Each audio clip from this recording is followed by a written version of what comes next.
Hello friends, welcome to Latha's cook book. இன்றைக்கி கடைசி தை வெள்ளிக்கிழமை. ஸோ என்னால் முடிஞ்ச இதை நான் பண்ணிகிட்ருக்கேன். கொழக்கட்டை போடணும்னு தான் நினச்சின்னு இருக்கேன். அதுக்காக கொஞ்சம் இந்த வேலையெல்லாம் பண்ணியிருக்கேன். உசிலிச்சிருக்கேன் கொஞ்சமாக. அம்மணி கொழக்கட்டை, மணி கொழக்கட்டைன்னு சொல்லுவோம் நாங்கள்லாம். அது பருப்பு போட்டு தான் உசிலிப்போம், வெறும் ப்ளெயினாக பண்ண மாட்டோம்.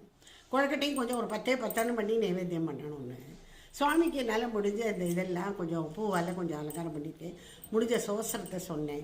இதெல்லாம் உங்களோட நான் இப்போ ஷேர் பண்ணிக்கிறேன். வாங்க ஒன் பை ஒன்னாக பார்க்கலாம் என்னெல்லாம் பண்ணினேன்.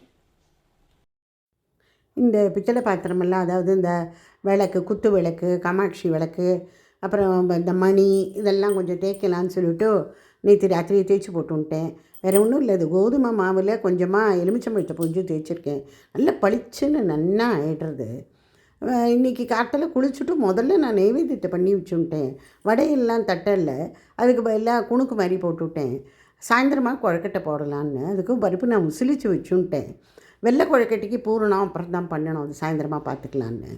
அதுக்கப்புறமா அதை பண்ணி மூடி வச்சுட்டு இங்கே வந்து விளக்குக்கெல்லாம் சந்தனம், குங்குமம், இதுக்கெல்லாம் தான் டைம் எடுக்கிறது.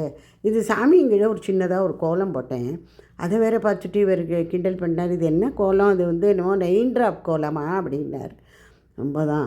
அதுக்கப்புறம் இது வந்து காமாட்சி விளக்குக்கு கொஞ்சமாக பூ அலங்காரம், அம்பாள் படத்துக்கு செபரடி மாலை, இதெல்லாம் போட்டுட்டு அது என்னவோ தெரியல, இந்த சாமி படத்துக்கு பூ எல்லாம் போட்டால் அது ஒரு நமக்கு ஒரு தனி திருப்தியும் ஒரு சந்தோஷமும் கிடைக்கிறது. அதுக்கப்புறமா ஸ்லோகமெல்லாம் சொல்லிகிட்டு இருந்தேன். இல்லைன்னா இருக்கவே இருக்குது, அலெக்ஸா இருக்குது, அதை பாட சொன்ன பாடி விட்டுடும். நல்லா சோஸ்திரமும் சொல்லிவிடும். சியாமலா தண்டகம், அபிராமி அந்தாதி, அதுக்கப்புறமா அந்த லலிதா சஹஸ்ரநாமம் எல்லாம் நானும் சொல்லுவேன். லலிதா சஹஸ்ரநாமம்லாம் கொஞ்சம் சொல்லி அதுக்கப்புறமா வெத்தலைப்பாக்கு, பழம் இதெல்லாம் தான் வச்சு நைவேத்தியம் பண்ணினேன். சாமி ரூம் ஷெல்ஃபில் வந்து நான் கொஞ்சம் சாமி வச்சுருப்பேன். அதுக்கு எதிர்த்த பக்கமும் கொஞ்சம் வச்சுருக்கேன். இது வந்து குத்து விளக்குக்கு கொஞ்சம் பூவால் கொஞ்சம் அர்ச்சனை பண்ணினேன். அந்த லலிதா அஷ்டோத்திரம் சொல்லி அது இது பண்ணினேன். அப்புறம் தீபாராதனை காமிச்சு இங்கேயும் நான் பழந்தான் வச்சு நைவேத்தியம் பண்ணினேன். ஸோ சாயந்தரம் பார்த்துக்கலாம் அப்படின்னு சொல்லிட்டு தை வெள்ளிக்கிழமை கார்த்தால பூஜை இதோடு முடிஞ்சுது.